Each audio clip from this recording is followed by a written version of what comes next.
정유라 씨 집에 침투했던 강도의 범행이 좀 자세하게 구체적으로 나왔는데 일단 가장 큰 의문점이 왜 강도를 하면서 어딘가 전화를 왜 했느냐였거든요. 그 부분에 대해서 경찰이 좀 설명을 했습니다. 예, 그렇습니다. 뭐 배후설까지 나왔었죠. 누군가 정유라 씨가 법정에 서지 못하게 하려고 증언을 하지 못하게 하려고 배우가 있었던 게 아니냐 이런 의혹까지 나와서 경찰이 아주 상세하게 설명을 했습니다. 그러니까 이 괴한이 처음에 토요일 오후 3시에 이 집에 침입을 하잖아요. 예. 그때 이제 택배기사라고 위장을 해서 경비원을 위협을 해서 6층에 있는 그 정유라 씨 집까지 올라간 거죠. 올라가서 보모가 문을 열었습니다. 택배기사인 줄 알고. 예. 그랬더니 그 보모가 문을 열자마자 그 집 안으로 들어갔고요. 들어가서 그 보모를 앉혀놓고 경비 아저씨를 이제 타이로 손을 묶고 이제 겁박을 하고 나서 결박을 하고 나서 이제 보모한테 주민등록증 내놔라 했다는 네. 거죠. 주민등록증을 주니까 신분증을 보면서 어딘가에 전화를 하면서 이 사람이 누구라는 걸 주민번호 같은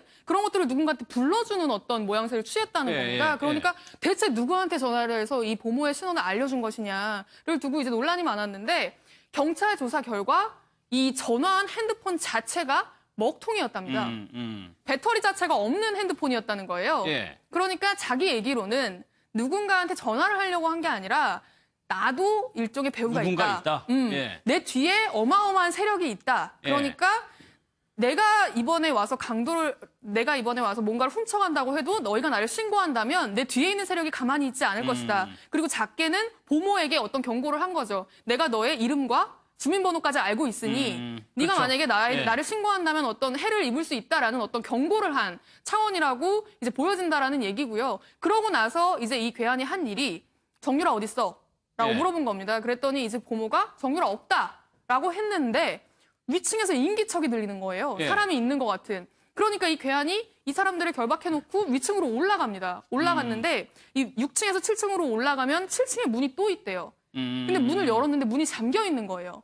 그래서 문을 막 발로 찼어요. 나오라고. 정유라 나오라고 문을 발로 찼는데 그러고 있는 순간에 갑자기 뒤에서 누군가가 덮칩니다. 그러니까 정유라가 있는 7층으로는 들어가지도 못한 거예요. 정유라는 안에 있고 바깥에서 누가 덮쳤는데 그게 이제 이번에 피해를 입은 마필 관리사였던 거고요. 그 마필 관리사랑 그 순간에 그 덮친 상태에서 몸싸움이 굉장히 심하게 일어났던 걸로 확인이 됐고 그러는 과정에서 본의 아니게 이 피해자의 진술은 자기는 찌를 의도가 전혀 없었다. 겁만 주려고 한 건데 그 제압당하는 과정에서 들고 있던 칼이 이제 그 피해자의 마필 관리사의 이제 등을 찌르면서 이제 상황이 이렇게 커진 것이다라고 스스로는 진술을 했다고 합니다. 알겠습니다. 그 순간에 이제 정유라 씨는 안에서 신고를 한 거고 그 과정에서 마필 관리사에게 본인이 굉장히 많이 맞았다고 해요, 실제로. 그래서 얼굴 전체가 멍이 들어있을 정도로. 알겠습니다. 그러니까 이런 쇼잉을 한 이유가 그러니까 언론에서 최순실 씨 뒤에 누군가가 많다, 측근이라는 사람들이 많이 있다고 하니까 거기에 약간 겁을 먹은 거에 대해서 아이디어를 낸 거네, 이 사람. 그렇죠. 본인 나름으로 이제 머리를 좀 쓴 거죠. 머리를 써서 내 뒤에도 뭔가 좀 당신들이 모르는 어떤 배후 지원 세력이 있다라는 그런 느낌도 주고 또 당사자로서는 자신의 그 신원 자체가 주소라든지 이름이 어딘가로 불려지면 두렵죠. 두렵고 만약에 무슨 내가 신고를 하거나 어떻게 되면 내가 보복을 당할 수도 있겠구나라는 그런 생각을 갖기 때문에 이 경비원과 이 보모 두 명의 어떤 신원 자체를 불렀다고 하거든요. 그럼 두 사람 다 일단은 만약에 신고를 하기가 굉장히 두려운 거죠. 그러니까 그 두 가지 효과를 동시에 이 범인은 좀 노렸던 것이 아닌가 보여집니다. 그래서 경찰에서는 정치적인 목적이나 배후는 없다라고 이제 선을 긋고 있습니다. 그런데 빌딩 관계자의 얘기를 들어보면은 이 범행이 제법 치밀하게 좀 계획이 된 것 같다는 생각도 드는데 얘기를 한번 좀 들어보겠습니다. 혹시 뭐 평소에 그러면은 정유라랑 같이 사는 남자랑 왔다 갔다 하는 것도 있어요? 아니요, 못 봤어요. 얼굴은 한 이틀에 한 번, 3일에 한 번씩 보는데 오늘 이런 건 처음이에요. 남자도 얼굴 이틀에 한 번, 3일에 한 번 찍으시고 그건 아니에요. 아예 보지도 못했어요. 제 지인이라고 하는데 아예 모르는 사람이고. 그리고 정말 놀라운 건 제가 알기로는 정유라 씨가 지금 나가서 한 거의 일주일 만에 지금 왔어요. 근데 그걸 알고 있다는 거죠. 불 켜진 걸 못 볼 수밖에 없어요. 저기 지금 불 들어왔잖아요. 다 커튼 쳐요. 김성수 변호사님, 저기 관리자가 얘기하는 건 어떻게 정유라가 별로 없는데 집에 예, 맞습니다. 어떻게 알고 들어갔을까? 그만큼 지켜봤다는 거 아니겠습니까? 예, 아무래도 그 예전부터 계속 계획 범죄 얘기가 나왔지 않습니까? 예. 뭐 일주일 전부터 그 서성 있는 CCTV가 잡힌다든지 이런 내용이 있었는데요. 아무래도 정유라 씨가 들어오는 것을 뭐 다른 방법으로 확인을 한 다음에 정유라 씨가 있는 것을 알고 올라간 것이 아닌가 하는 추측이 가능한 부분입니다. 뭐 커튼이 아니라고 하더라도 실제로 들어간 거 뭐 차량이 들어간다든지 그럴 수도 있죠. 아니면 뭐 이렇게 밖에서 계속 지켜보고 있다가 올라간 것이 아닌가 하는 의심이 드는 부분이고 그리고 낮에 3시에 들어간 거지 않습니까? 예. 일반적인 강도 시간대가 아니거든요. 그것 자체도 정유라 씨가 워낙 집에 들어오지 않다 보니까 들어오는 것을 확인하고 급하게 올라가다 보니까 그 시간에 들어갔을 수 있다는 그런 추측이 있습니다. 그렇죠. 일요일 오후 3시에 왜 들어갔냐에 대한 의문도 조금 풀리는 것 예, 같습니다. 맞습니다. 정유라 씨가 이 마피 관리라는 사람은 아주 극진히 좀 보호하고 있는 것 같은데 일단 영상을 좀 보고요. 얘기를 이어가겠습니다. 아니 면회 된다 그래서 왔는데 이건 안 돼. 제가 사고 나서 찢었잖아요. 보호자랑 얘기라고 인터뷰 안 해요. 하는 게 아니고 이거 그냥 하고 있는 거. 아니 불쾌해요. 가해자가 범행을 저지른 이유가 뭐라고 생각하십니까? 저 저한테 물어보시면 생각을 따라하는 거 안녕하십니까. 장시간 고생 많으셨습니다. 혹시 정유라 씨 삼성 지원 의뢰 전혀 모르는 게 있어요. 그럼 지원금 같은 거 내역 같은 게 들어왔을 텐데 그 팀장 본인 팀장으로 받으신 거예요? 그럼 지금 집에 같이 있는 거는 누구들이에요? 같이 뭐 남자 저희 일하시던 분들이고요. 마필관리사 쪽으로 오셨던 분인데 여기 같이 있으면서 이거죠. 저는 저 정유라 씨 인터뷰를 보고 조금 특이한 점은 엄마 얘기나 아빠 얘기할 때는 굉장히 차분하게 얘기하는데 저 때는 조금 흥분 상태거든요, 정유라 씨. 예, 실제로 병원에 실려갔을 때 일단 응급실로 실려갔고 바로 수술을 받았는데 예. 응급실에서 굉장히 오열을 했다고 합니다. 오열도 굉장히 하고. 굉장히 많이 굉장히 이 감정을 참지 못하는 모습이었고 지금 이제 취재진하고 인터뷰하는 모습도 사실 취재진을 너무 여러 번 겪었잖아요. 그래서 어떻게 보면 굉장히 냉정하고 차분하게 대응을 하는 것 같지만 목소리의 끝은 굉장히 떨리고 있거든요. 그러니까 어떻게 해서든지 저 취재진을 만날 거라는 걸 알면서도 그럼에도 그렇죠. 불구하고 예. 연애를 가서 또 이제 듣기 싫은 질문도 듣고 카메라에 노출이 되고 이런 과정들을 다 감수하고서라도 이제 면회를 가야겠다라는 의지를 많이 보여준 거라고 보여지고요. 그래서 실제로 면회도 지금 거의 매일 하고 있다고 합니다. 첫날은 취재진들이 워낙에 많으니까 수술복을 입고 몰래 들어가는 어떤 그런 모습들도 연출이 수술복을 입고 몰래 들어갔다고요? 예, 그렇습니다. 그 정도로 얼굴을 봐야 되겠다는 거 아니에요? 예, 그러면? 그렇습니다. 그러니까는 아마 자기 때문에 다쳤기 때문에 어떤 미안함도 굉장히 컸을 것이고 예. 지금 뭐 같이 있었던 어떤 시간들이 뭐 짧지 않잖아요. 독일에서부터 같이 함께 했기 때문에 그런 과정에서 어떤 뭐 친분도 작용을 했을 거고요. 미안함이 예. 굉장히 컸겠죠. 그런데 정유라 씨가 그 엄마하고 아버지의 일에 대해서는 글쎄요, 또 나는 전혀 상관이 없다는 점 아주 차분하고 선을 명확히 그어왔었는데 이번에는 약간 좀 다른 것 같다는 생각이 들거든요. 그러니까 아무래도 지금 정유라 씨로서는 자신이 어떤 믿을 수 있는 존재가 자신의 예. 아들이 아직 이제 어리지 않습니까? 그리고 자신을 보호해줄 저 마필 관리사. 이 이제 두 사람이 가까이 있었던 거죠. 근데 자신이 보호해야 될 대상은 자신의 아들인 거고 자기를 보호해줄 사람은 마필 관리사였던 거죠. 예. 이미 뭐 2014년 그 인천 아시안 게임 때부터 인연을 맺어가지고 지난번에 독일 뭐 덴마크 이렇게 계속 도피 생활을 할 때 그때도 저 마필 관리사가 단순히 그냥 마필 관리사가 아니고 말도 관리하면서 사실상 정유라 씨의 경호원 역할을 계속 역할을 했다고 그래요. 해왔던 거 아닙니까? 예. 그리고 나서 또 귀국한 이후에도 계속해서 뭐 주말 이렇게 해서 만났던 걸로 알려져 있고 그러니까 뭐 정유라 씨와 저 마필 관리사의 어떤 관계가 정확히 어떤 관계인지는 모르겠지만은 굉장히 남다른 관계인 것은 좀 분명해 보입니다. 그런 상황에서 또 누군가 침입을 했고 예. 자신이 위해를 입을 만한 상황에서 이 마필 관리사가 있었기 때문에 자신이 어쨌건 그렇죠. 보호를 받은 거 아닙니까? 예. 그리고 마필 관리사는 자기 때문에 이 칼에 또 찔렸고 병원에 예. 입원했고 그러다 보니까 아무래도 굉장히 좀 감정이 남다를 수밖에 없는 뭐 그런 것이 아닌가 싶습니다. 그래가지고 뭐 정유라 씨가 상경하고 뭐 그런 기사들도 있었는데 선배님 결국에는 정유라 씨한테는 이 정도겠네요. 가족 부모님도 아니고. 사실은 정유라 씨 입장에서 보면 어떻게 보면 생명의 은인이 지금 마필관리사이시고요. 사실은 그 최순실 씨 일가에 일 도와주던 사람들 굉장히 많았습니다. 직원들도 굉장히 많았고요. 근데 하나둘 불리한 얘기를 한다거나 곁을 떠나고 문제가 발생하고 이랬는데 이 마필관리사가 마지막까지 같이 하고 있는 걸로 봐서는 정유라 씨 기준에선 굉장히 신뢰할 만한 우리 집안을 굉장히 도와주는 나이는 어리지만 믿고 의지할 수 있는 사람 그 정도로 이제 좀 관계가 어떻게 보면 친숙하다라는 생각이 들고요. 특히 그날 그 범죄 현장에는 아이가 있었잖아요. 물론 그렇죠. 다른 층에 네. 있었고 어떤 위해도 가하지 않았지만 정유라 씨는 정말 이 사람 없었으면 어떻게 됐을까 정말 가슴을 쓸어내렸을 것이라고 생각이 돼서 우리 그 모자를 지켜준 은인 이 정도로 생각하고 있지 않을까 생각 드는데 사실 덴마크에서 이 두 사람을 목격한 사람들 중에 일부는 굉장히 친밀해 보였다라고 그런 얘기할 모습은 정도고 있었죠. 예. 사실 정유라 씨의 예전 사실혼 배우자가 신 씨, 마필관리사 신 씨라는 걸 보면 정유라 씨가 그 마필관리사의 인연으로 시작해서 서로 사랑도 하고 아이도 낳고 이런 걸 보면 새로운 또 마필관리사 또 우호적인 관계로 지내는 게 이상한 사항은 아닌 것 같습니다. 알겠습니다. 박 전 대통령 상황도 좀 살펴보겠습니다. 김성수 변호사님, 결국에 오늘 재판부가 걸석으로 재판을 진행하겠다고 했어요. 만약 끝까지 안 나온다면 계속 이렇게 가는 겁니까? 예, 맞습니다. 걸석 재판으로 진행을 결정을 했기 때문에 예. 이제 향후에는 걸석 재판에 대해서 뭐 재판부가 뭐 다시 한번 걸석 재판을 하겠다 매 기일마다 그렇게 하는 것이 아니라 향후에는 계속 이제 걸석 재판으로 진행이 되게 됩니다. 근데 이 걸석 재판으로 진행이 되는 경우에는 이게 피고인이 사실 방어권을 충분히 행사하지 못했다라고 해서 결국 판결이 난다고 하더라도 그 판결에 그런 뭐 방어권이나 이런 게 없었기 때문에 이걸 과연 신뢰할 수 있느냐 이런 부분이 나중에도 문제가 될 수 있기 때문에 재판부에서는 가능하면은 걸석 재판이 아니라 출석을 한 상태에서 재판을 하고 싶어 했던 거거든요. 근데 그러다 보니까 이제 구속기간이나 이런 게 지금부터 시작을 해도 1월에 빨라야 1월에 증인신문이 끝날 텐데 지금 4월이면 이제 구속기간이 끝나지 않습니까? 그래서 그런 걸 아무리 검토를 해봤을 때 안 되겠다 싶어서 이제 걸석 재판을 개시는 한 건데 가능하면은 계속 요청은 할 것으로 보입니다. 절차적 하자를 제기할 수 있는 근거가 되기 때문에. 예, 맞습니다. 그런데 소정석 지금 상황에서 박 전 대통령을 설득해서 과연 재판장에 데려올 수 있을 방법이 있을까요? 지금으로서는 어렵다고 보여집니다. 지금 뭐 이번에 이제 서울구치소에서도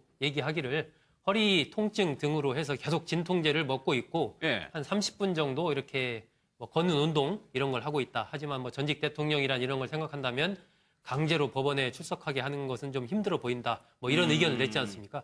실제로도 좀 어려워 보이고요. 박 전 대통령의 그동안의 여러 가지 행보를 봤을 때 과거에 이제 전두환 노태우 전 대통령이 구속됐을 때 그때는 구치소장이 이제 설득을 해가지고 나갔지 않습니까? 근데 지금 같아서는 박 전 대통령은 끝까지 아마 안 나갈 가능성이 좀 높지 않나. 결국은 지난번에 재판 거부를 선언하면서 내가 없는 상태에서 재판이 진행됐고 나중에 어떤 결과가 나오든 그것을 나는 인정할 수 없다라는 이제 그러한 어떤 논거를 이미 지난번에 살상 얘기를 했죠. 그러면서 사실상 이 재판에 대해서 이제 정치적인 어떤 승부수를 그때 던진 것으로 보이기 때문에 아마 앞으로도 계속해서 안 나올 가능성이 높아서 걸석 재판으로 계속 그렇게 진행되지 않을까 예상이 됩니다. 송 변호사님, 지금까지는 두 전직 대통령이 비슷한 모습을 보였는데 결국에는 전두환 전 대통령을 설득해서 나갔는데 여기서부터 좀 달라질 수 있을 것 같아요. 그 설득은 뭐냐면 그 교도소장에 가서 재판부가 강제로 구인해오라 그랬다. 그러면 제 입장에서 어쩔 수 없이 강제로 끌고 갈 수밖에 없다. 제발 전 대통령님 강제로 끌고 가는 건 저도 좀 안타까우니까 제발 자진 출석해 주시고 아마 이런 식으로 설득하지 않았을까 싶고요.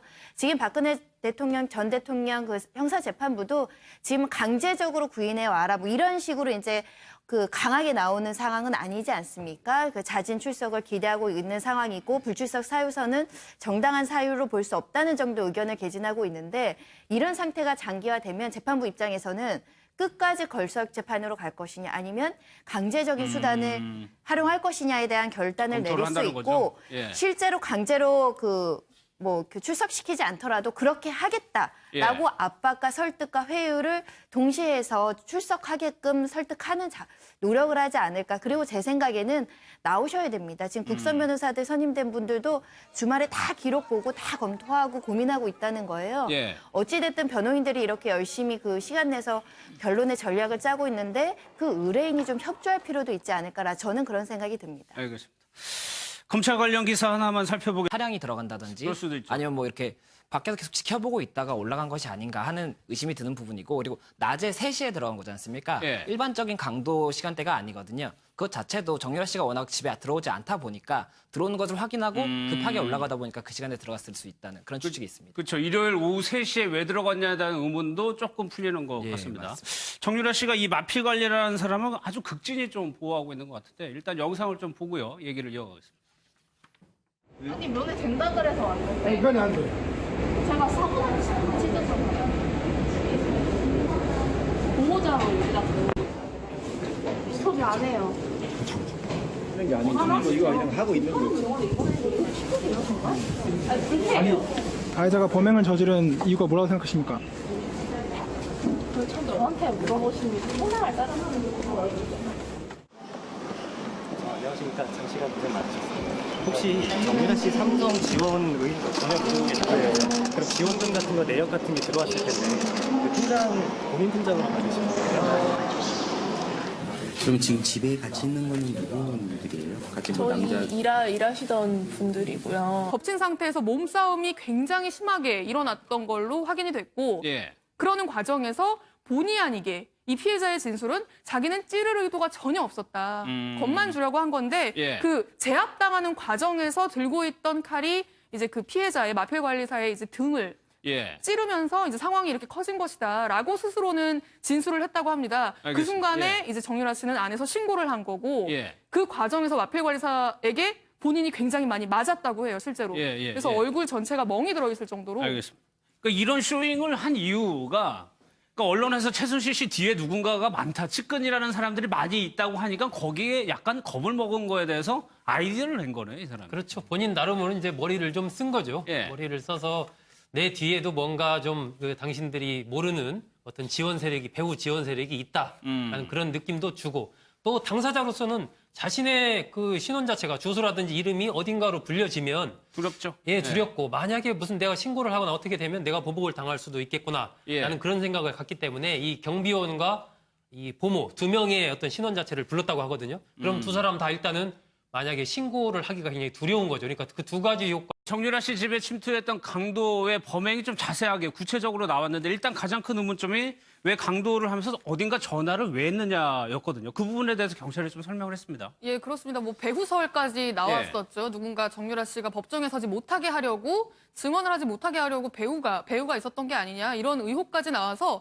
경찰이 아주 상세하게 설명을 했습니다. 그러니까 그 이 괴한이 처음에 토요일 오후 3시에 이 집에 침입을 하잖아요. 네. 그때 이제 택배기사라고 위장을 해서 경비원을 위협을 해서 6층에 있는 그 정유라 씨 집까지 올라간 거죠. 올라가서 보모가 문을 열었습니다. 택배기사인 줄 알고. 네. 그랬더니 그 보모가 문을 열자마자 그 집 안으로 들어갔고요. 들어가서 그 보모를 앉혀놓고 경비 아저씨를 이제 타이로 손을 묶고 이제 겁박을 하고 나서 결박을 하고 나서 이제 보모한테 주민등록증 내놔라 했다는 네. 거죠. 주민등록증을 주니까 신분증을 보면서 어딘가에 전화를 하면서 이 신분, 이 사람이 누구라는 걸 주민번호 같은 그런 것들을 누군가한테 불러주는 어떤 모양새를 취했다는 예, 겁니다. 예, 그러니까 대체 누구한테 전화를 해서 이 보모의 신원을 알려준 것이냐를 두고 이제 논란이 많았는데 경찰 조사 결과 이 전화한 핸드폰 자체가 먹통이었답니다.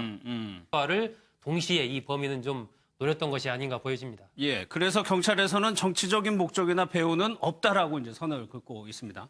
그런데 빌딩 관계자의 얘기를 들어보면은 이 범행이 제법 치밀하게 좀 계획이 된 것 같다는 생각도 드는데 얘기를 한번 좀 들어보겠습니다. 혹시 뭐 평소에 그러면은 정유라랑 같이 사는 남자랑 왔다 갔다 하는 것도 있어요? 아니요, 못 봤어요. 얼굴은 한 이틀에 한 번, 3일에 한 번씩 보는데 오늘 이런 건 처음이에요. 남자도 얼굴 이틀에 한 번, 3일에 한 번씩 하시는 그건 아니에요. 아예 보지도 못했어요. 제 지인이라고 하는데 아예 모르는 사람이고. 그리고 정말 놀라운 건 제가 알기로는 정유라 씨가 지금 나가서 한 거의 일주일 만에 지금 왔어요. 근데 그걸 알고 있다는 거죠. 불 켜진 걸 못 볼 수밖에 없어요. 저기 지금 불 들어왔잖아요. 다 커튼 쳐요. 김성수 변호사님, 저기 관리자가 얘기하는 거는 어떻게 정유라가 별로 없는데 집에 어떻게 알고 들어갔을까? 그만큼 지켜봤다는 거 아니겠습니까? 예, 아무래도 그 예전부터 계속 계획 범죄 얘기가 나왔지 않습니까? 예. 뭐 일주일 전부터 그 서성 있는 CCTV가 잡힌다든지 이런 내용이 있었는데요. 아무래도 정유라 씨가 들어오는 것을 뭐 다른 방법으로 확인을 한 다음에 정유라 씨가 있는 것을 알고 올라간 것이 아닌가 하는 추측이 가능한 부분입니다. 뭐 커튼이 아니라고 하더라도 실제로 들어간 거 뭐 배터리 자체가 없는 핸드폰이었다는 거예요. 예. 그러니까 자기 얘기로는 누군가한테 전화를 하려고 한 게 아니라 나도 일종의 배우가 누군가 있다. 예. 내 뒤에 어마어마한 세력이 있다. 그러니까 내가 이번에 와서 뭔가를 훔쳐간다고 해도 너희가 나를 신고한다면 내 뒤에 있는 세력이 가만히 있지 않을 것이다. 그리고 작게는 보모에게 어떤 경고를 한 거죠. 내가 너의 이름과 주민번호까지 알고 있으니 네가 그렇죠. 만약에 나를 신고한다면 어떤 해를 입을 수 있다라는 어떤 경고를 한 차원이라고 이제 보여진다라는 얘기고요. 그러고 나서 이제 이 괴한이 한 일이 정유라 어딨어? 라고 물어본 겁니다. 그랬더니 이제 보모가 정유라 없다라고 했는데 위층에서 인기척이 들리는 거예요. 예. 사람이 있는 것 같은. 그러니까 이 괴한이 이 사람들을 결박해놓고 위층으로 올라갑니다. 올라갔는데 이 6층에서 7층으로 올라가면 7층에 문이 또 있대요. 근데 문을 열었는데 문이 잠겨 있는 거예요. 예. 그래서 문을 막 발로 찼어요. 나오라고. 정유라 나오라고 문을 발로 찼는데 그러고 있는 순간에 갑자기 뒤에서 누군가가 덮칩니다. 그러니까 정유라가 있는 7층으로는 들어가지도 못한 거예요. 예. 정유라는 안에 있고 바깥에서 누가 덮쳤는데 그게 이제 이번에 피해를 입은 마필 마필 관리사였던 거고요. 예. 그 마필 관리사랑 그 순간에 그